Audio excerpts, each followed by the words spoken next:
During the year of 2025, the Haitian people are living through one of the most difficult periods in their history.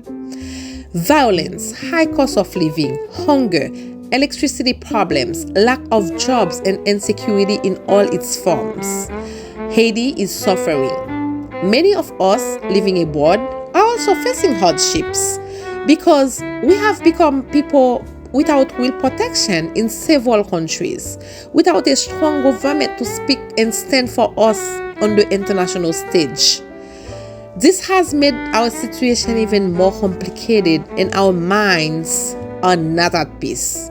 In my point of view, these problems will not be solved overnight if each Haitian does not become aware that Haiti belongs to us, and that is up to us to unite, to chart our own path, and to open the door to positive change.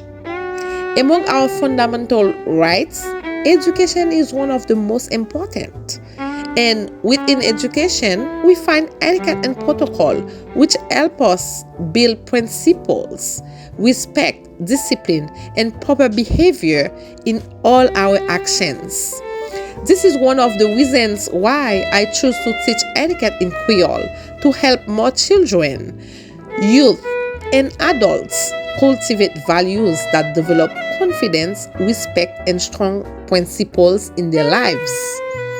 At the end of this year, I want to say thank you. Thank you again to everyone who has remained faithful to me, who has learned through my videos, or who has followed my work from afar.